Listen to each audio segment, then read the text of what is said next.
आज से 500 साल पहले दिल्ली की सत्ता पर मुगल सल्तनत का परचम बुलंद हो चुका था और इसके बादशाहत के सिंहासन पर अकबर की हुकूमत थी। अकबर विस्तारवादी नीति का बादशाह था। शुरुआत से ही अकबर ने आस पड़ोस के राज्यों को मुगल सल्तनत के झंडे के नीचे लाने की प्रयास शुरू कर दिए। पूर्व को जीतने के बाद अकबर ने अपने पश्चिम अभियान में राजपुताने की रियासतों पर मुगल ध्वज फहराने की शपथ ली। इसी के तहत राजपुताने में सबसे पहले आमेर रियासत ने अपनी पगड़ी उतारकर अकबर की बादशाहत वाली मुगल सत्ता को स्वीकार कर लिया। शुरू में तो राजपुताने की दूसरी रियासतों ने आमेर रियासत को एक तुर्क की अधीनता स्वीकारने पर धिक्कारना शुरू कर दिया, पर बाद में धीरे धीरे इन रियासतों ने भी अकबर की सत्ता को स्वीकार कर लिया। जब राजस्थान की बड़ी बड़ी रियासतें अपनी मदमस्त शान को गुलामी की बेड़ियों में बांधने में लगी हुई थी, उस वक्त मात्र मेवाड़ अपने स्वाभिमान की चमक बिखेरते हुए पूरी दुनिया के साथ खड़ा था। इस समय मेवाड़ पर राणा उदय सिंह का शासन हुआ करता था, जिन्होंने अपने पूर्वजों की भांति किसी की अधीनता को स्वीकार नहीं किया। इन्होंने अकबर को पत्र भिजवाया कि हमारे राजा सिर्फ भगवान एकलिंग जी हैं, हम तो मात्र उनके दीवान हैं। पर फिर भी अकबर ने राणा उदय सिंह पर भारी दबाव बनाना शुरू कर दिया। आस पड़ोस के राजाओं को उदय सिंह के पास भेजा जाने लगा। इन्हीं परिस्थितियों में दिन गुजरते रहे और एक दिन अचानक मौसम बदलने लगा। बादलों की घमासान गर्जना के बीच राणा उदय सिंह की सबसे बड़ी रानी माता जयवंता बाई ने एक पुत्र को जन्म दिया। मजबूत बदन, बड़ी आंखें, मुस्कान बिखेरता चेहरा बड़ा मनमोहक लग रहा था। राणा उदय सिंह ने महल की औरतों से अपनी रानी के हालचाल पूछे। तभी पाली की दासियों ने जवाब दिया, शेरनी ने शेर को जना है।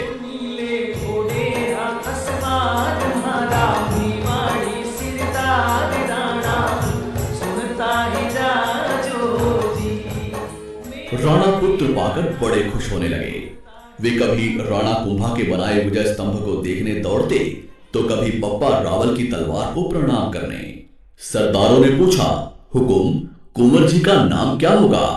राणा शांत होकर बोले, जिस तरह सूरज अपनी चमक से धरती को रोशन करता है, उसी तरह मेरा पुत्र अपने शौर्य के प्रताप से मेवाड़ को रोशन करेगा। अतः इसका नाम प्रताप होगा, कुंवर प्रताप सिंह सिसोदिया। माता जयवंता बाई कृष्ण भक्त थी। उन्होंने शुरू से ही कुंवर प्रताप को भगवान कृष्ण और महाभारत की युद्ध कलाओं का ज्ञान दिया।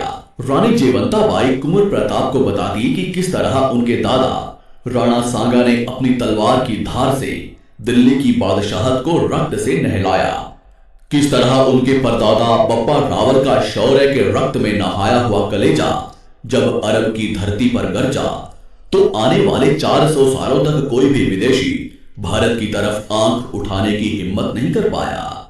सिसोदिया वंश के इस अतीत को सुनते हुए प्रताप बड़े होने लगे।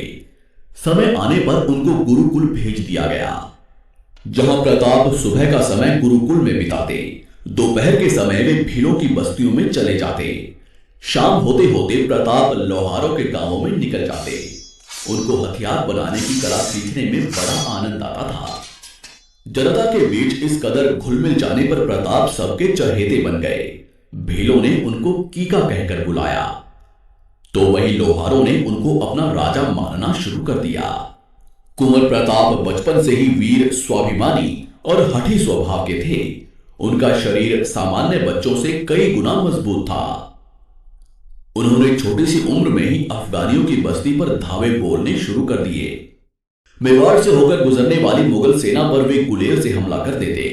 कुंवर के इन कारनामों को देखते हुए सबको लगने लगा था कि बड़े होने पर वे महापराक्रमी योद्धा बनेंगे और प्रताप ही भविष्य में मेवाड़ के राणा बनेंगे। उदय सिंह जी की कई रानियां भी थी, जिनसे उनको कुल 33 संतानें थी, पर उदय सिंह जी की सबसे प्रिय रानी थी धीर बाईसा। इनकी बात को राणा उदय सिंह अधिक महत्व देते थे। इन्हीं के कहने पर राणा उदय सिंह जी ने इनके पुत्र जगमाल को मेवाड़ का भावी राणा घोषित कर दिया। शास्त्रों के अनुसार सदैव बड़ा पुत्र ही राजा बनता है, पर सागर जैसे विशाल हृदय वाले कुंवर प्रताप ने पिता के इस आदेश को मानते हुए छोटे भाई जगमाल को राज सत्ता देना स्वीकार कर लिया। किंतु सभी सामंत, सरदार और राज्य की जनता ने उदय सिंह के फैसले पर विरोध किया।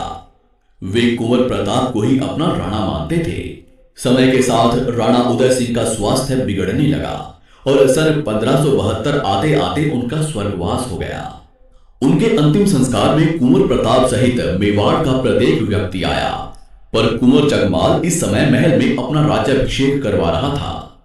ऐसी संकट की घड़ी में जगमाल के अपने पिता के अंतिम संस्कार में उपस्थित न होने के कारण सभी सरदारों ने यहीं गोगुंदा की पहाड़ियों पर रक्त से मेवाड़ के असली हुक्म श्री कुंवर प्रताप का राज्याभिषेक कर दिया। सरदार रावत कृष्णदास चुंडावत ने राणा प्रताप की कमर में तलवार बांधते हुए ललकार लगाई, मेवाड़ मुकुट केसरी कुंवर प्रताप सिंह आज से मेवाड़ के राणा हैं। यहीं से राणा प्रताप ने अपने सरदारों के साथ कुंभलगढ़ की तरफ कूच किया।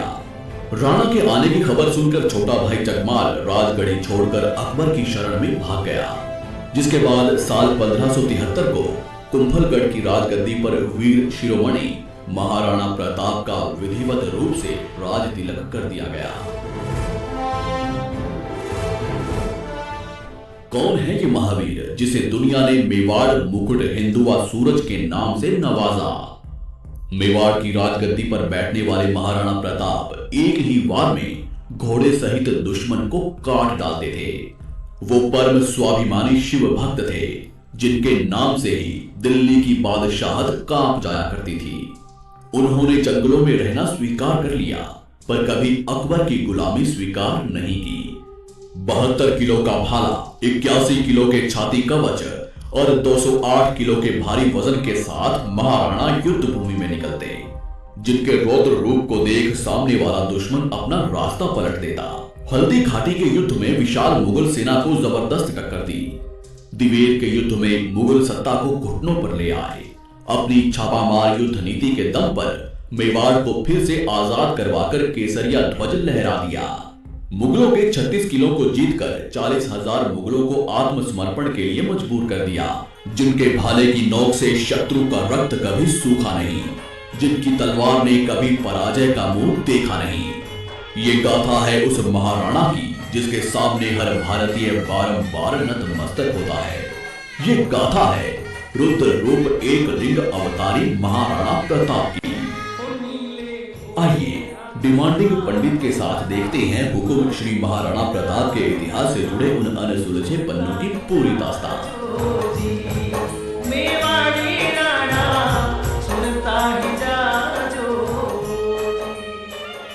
फरवरी 1572 को महाराणा हुकुम ने मेवाड़ की राजगद्दी संभाली।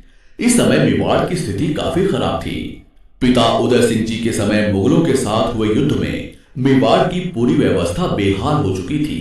खजाना खाली था और चित्तौड़ सहित मेवाड़ के बड़े भाग पर मुगलों का अधिकार हो चुका था और अकबर मेवाड़ के बचे हुए इलाके पर भी अपना अधिकार करना चाहता था। महाराणा प्रताप ने राजा बनते ही अपने समस्त सरदारों को बुलाया और उनसे कहा कि रघुकुल मान सदैव ऊंचा रहेगा। मेवाड़ की छाती पर लहराता मुगल ध्वज मेरा कलेजा चीर देता है। बहुत जल्द हवाओं का रुख बदलेगा। मेवाड़ पर केसरिया ध्वज पूरी शान से लहराएगा। मेवाड़ का भविष्य जरूर चमकेगा। मैं शपथ लेता हूं, जब तक मेवाड़ को पूर्ण स्वतंत्र नहीं करवा लेता, तब तक मैं शांत नहीं बैठूंगा। राजमहलों में नहीं रहूंगा, पलंग पर नहीं सोऊंगा, सोने चांदी के बर्तनों में भोजन नहीं करूंगा। मेरे वीरों, स्वाभिमान की दहाड़ से हमारा टकराव अब विशाल फौजों से होगा। तैयार हो जाइए। सभी सरदारों ने प्रतिघात के स्वर में अपनी तलवारें लहराई। पूरा दरबार महाराणा प्रताप की जयकारों से गूंज उठा। इसी के साथ महाराणा प्रताप ने अपनी सेना को संगठित करना शुरू किया। उन्होंने मेवाड़ के भीलों के गांवों का दौरा किया। भील योद्धाओं को अपने साथ जोड़ना शुरू किया। लोहारों को हथियारों के जखीरे बनाने का काम सौंपा गया। सरदारों को प्राचीन युद्ध कलाओं का अभ्यास करवाया जाने लगा।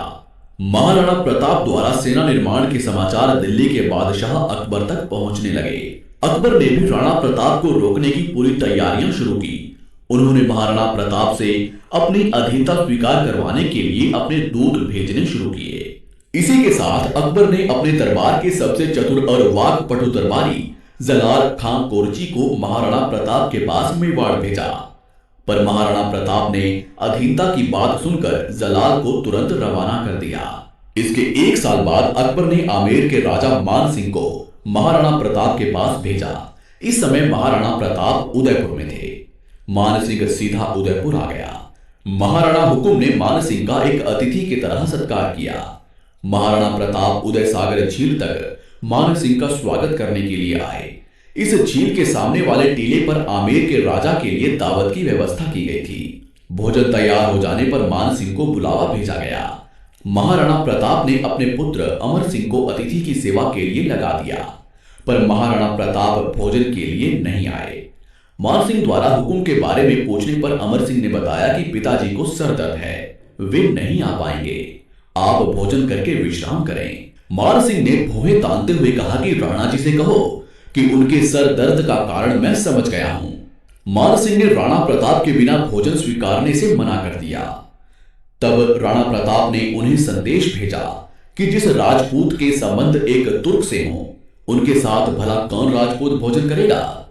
अब मान सिंह जवाब देने की स्थिति में नहीं था, क्योंकि राणा प्रताप ने तो उन्हें बुलावा भेजा ही नहीं था।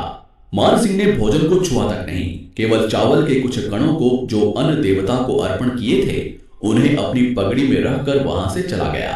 घोड़े पर बैठकर मान सिंह ने राणा प्रताप से कहा कि दिल्ली की बादशाहत को अस्वीकार करना एक संघर्ष को चुनौती है।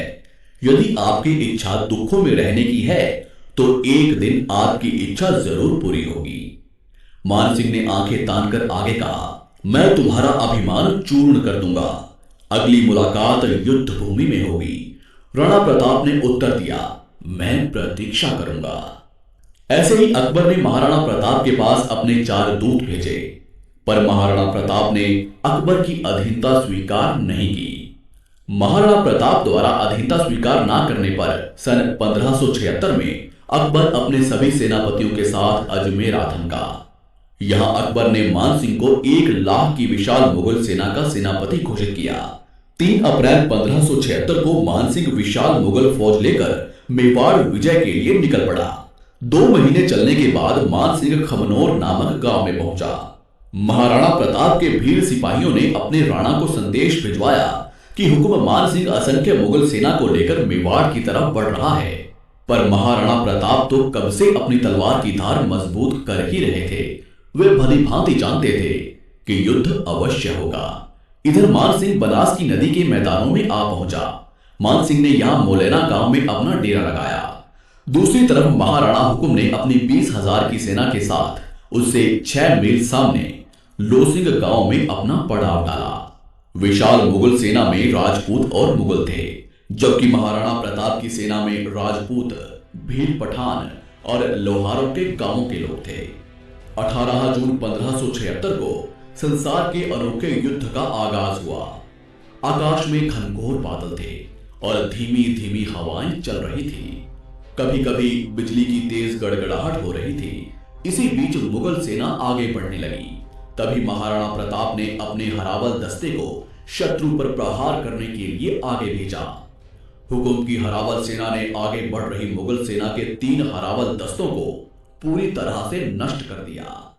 इस घनघोर हमले से घबराकर मुगल सेना का हरावल खेमा लूणकरण के नेतृत्व में भेड़ों के झुंड की तरह भाग निकला। अब मेवाड़ और मुगल सेना आमने सामने आ चुकी थी। तभी वीर विराट मेवाड़ मुकुट हिंदुआ सूरज महाराणा प्रताप ने युद्ध भूमि में प्रवेश किया। राणा श्री के युद्ध में आते ही मुगल खेमे में दहशत का माहौल फैल गया। महाराणा जिस ओर बढ़ जाते वहां शत्रुओं की लाशों के ढेर लग जाते। मुगलों ने पहली बार महाराणा प्रताप को देखा था, इससे पहले सिर्फ उनका नाम ही सुना था। बंतायुनी ने अपनी किताब में महाराणा प्रताप के संबंध में लिखा कि वो बहुत लंबे, मजबूत और ताकतवर थे। प्रताप हाथ में तलवार लेकर जब चलते थे तो ऐसा लगता था कि मानो आधी सेना को अकेले ही लेकर डूबेंगे। उनके चेहरे पर सदैव गुस्से की लकीरें चमकती रहती थी। युद्ध भूमि में शुरुआत से ही किसी मुगल सैनिक ने उनको छेड़ने की हिम्मत नहीं की। महाराणा प्रताप की सेना ने 3 घंटों में ही लाशों के ढेर लगा दिए। घबराई हुई मुगल सेना अरवली की घाटी की तरफ भागने लगी। मुगलों को भागते देख सेनापति मेहतर खान जोर जोर से चिल्लाने लगा कि बादशाह सलामत अकबर विशाल सेना लेकर खुद युद्ध भूमि में आ रहे हैं। यह शब्द सुनकर भागती मुगल सेना सोच में डूब गई कि भागे तो अकबर मार देगा, नहीं भागे तो राणा मार डालेगा। महाराणा प्रताप अब मान सिंह को युद्ध भूमि में ढूंढने निकल पड़े, जिसने कहा था कि अगली मुलाकात युद्ध भूमि में ही होगी। तभी हुकुम ने देखा कि मान सिंह हाथी पर बैठा था। महाराणा प्रताप ने बड़े वेग से चेतक के अगले पैरों को मान सिंह के हाथी के मस्तक पर टिका दिया और अपने भाले से मान सिंह पर करारा प्रहार किया। पर मान सिंह अपने हाथी पर लगे हौज में छुपकर बैठ गया, पर राणा श्री के करारे वार से उसका महावत मारा गया। मान सिंह के हाथी की सूंड में एक तलवार लटकी हुई थी, जिससे चेतक का अगला पैर कट गया। इस समय तक महाराणा प्रताप के पैर में एक गोली लगी हुई थी। उनके शरीर पर असंख्य घाव थे, पूरा शरीर खून से लथपथ हो चुका था। तभी सादड़ी रियासत के झालाविदा ने कहा कि हुकुम, आपके प्रिय चेतक को इलाज की जरूरत है और आपके पैर पर भी गोली लगी है, जिससे जहर फैल सकता है। आप तुरंत वैद्य जी के पास जाएं। महाराणा प्रताप अपने घोड़े चेतक को अपने पुत्र की तरह प्यार करते थे। उन्होंने झालाविदा को मेवाड़ का राजछत्र दिया और बोले, सेना को पूरा नेतृत्व देना और स्वयं चेतक पर सवार होकर युद्ध को पूरी तरह से पहाड़ियों की तरफ मोड़ लिया। जहां पहाड़ियों पर भीलों ने युद्ध का मोर्चा संभाल लिया। मुगलों को अब एक नई टक्कर मिली।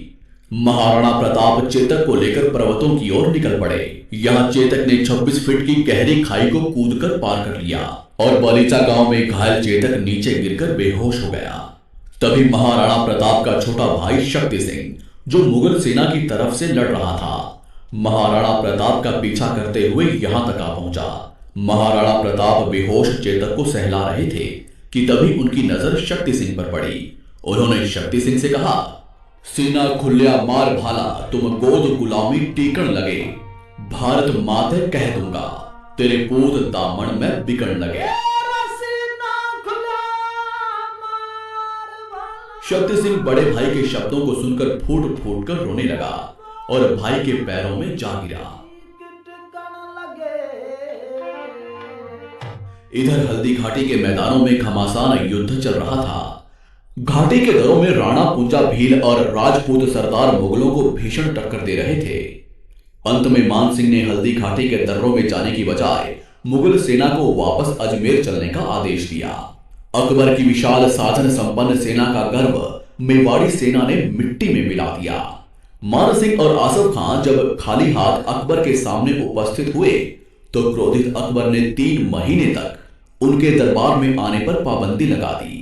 उनकी संपत्ति को जब्त कर लिया गया, उनका वेतन और सभी सुविधाओं को तुरंत रोक दिया गया। हल्दी घाटी के भयानक युद्ध के बाद महाराणा प्रताप अपनी सेना के साथ कुंभलगढ़ आ गए। विनाशकारी युद्ध का पासा महाराणा प्रताप के पक्ष में था, पर इस समय तक उनका खजाना खाली हो चुका था। हल्दी घाटी के 4 महीने बाद ही सन 1577 में अकबर ने एक बार फिर शाहबाद खान के नेतृत्व में भारी सेना कुंभलगढ़ पर हमला करने के लिए भेजी। हल्दी घाटी जैसे विशाल युद्ध के बाद एक नया युद्ध मेवाड़ की सेना के लिए भारी था, अतः महाराणा प्रताप ने किले को त्याग दिया। कुंभलगढ़ पर शाहबाज खान का अधिकार हो गया।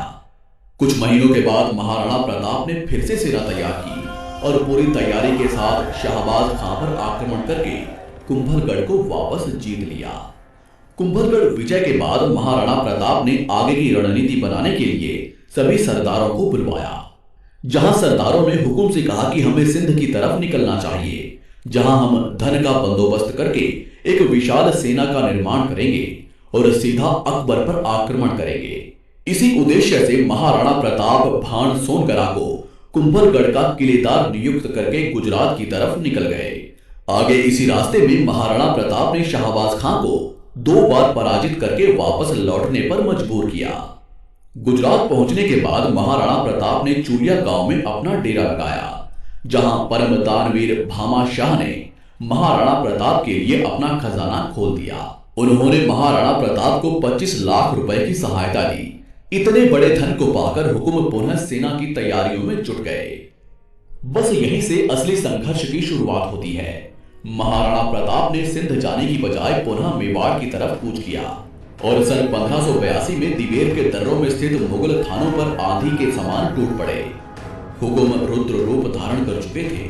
उन्होंने अपने सामंतों को आदेश दिया कि किले को चारों तरफ से घेर लो, कोई बचकर नहीं निकलना चाहिए। तभी महाराणा प्रताप के पुत्र अमर सिंह ने अकबर के चाचा सुल्तान खान पर भाला फेंका, जो सुल्तान खान के घोड़े सहित आर पार निकल गया। यहाँ 36,000 मुगलों ने महाराणा प्रताप के सामने आत्मसमर्पण कर दिया।